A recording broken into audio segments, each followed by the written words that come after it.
যশোরের অভয়নগর উপজেলার ডহর মসিয়াহাটি গ্রামে স্থানীয় মতুয়া সম্প্রদায়ের মানুষ এখনো বাস করছেন খোলা আকাশের নিচে নিরাপত্তাহীনতায়।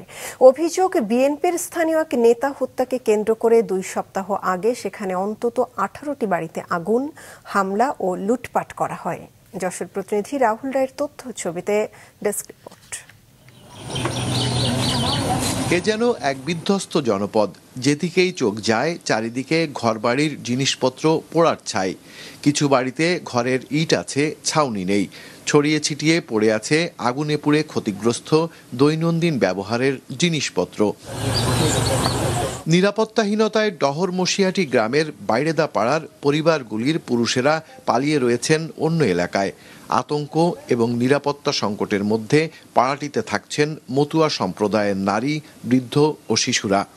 অপরদিকে 22 মে রাতে আগুন দেওয়ার পর থেকে এখনো বিদ্যুৎ বিচ্ছিন্ন পুরো এলাকা। আমাকে খাবার টাবার কিছু নেই, তার বাড়ি পরনের কাপড় নেই, কি করে এই জায়গায় থাকবো? আমার থাকার জায়গা নেই। সবকিছু যাচ্ছে না,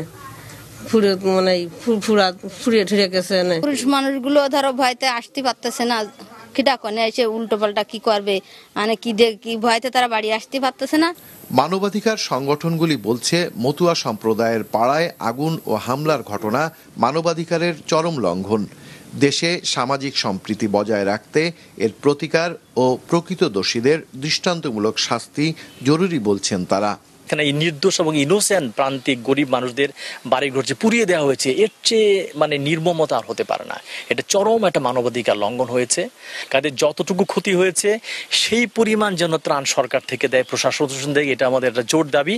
আর এই যে যারা সত্যি এই যে আগুনগুলো দিল তাদেরকে ধরতে হবে, তাদেরকে শাস্তির আওতায় আনতে হবে, এবং যিনি খুন করেছেন, যারা খুন করেছে তাদেরকেও ধরতে হবে, শাস্তির আওতায় আনতে হবে। আমাদের বক্তব্য কিন্তু পরিষ্কার। আসলে স্থানীয় প্রশাসনের দাবি, এলাকার মানুষের নিরাপত্তা দিতে কাজ করছে সেনাবাহিনী ও পুলিশ।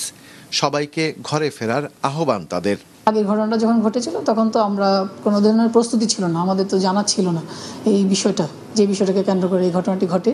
তো এরপরে যেহেতু আমরা এখন সম্পূর্ণ প্রস্তুত আছি, আমরা তাদেরকে বলি যে তারা যেন অবশ্যই বাড়ি ফেরেন, ঘরে থাকেন, স্বাভাবিক জীবনযাপন যেভাবে সম্ভব, যতটুকু সম্ভব শুরু করে।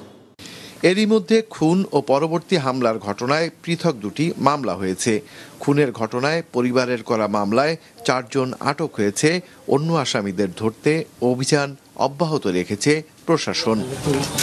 ডেস্ক রিপোর্ট, মাছরাঙা টেলিভিশন।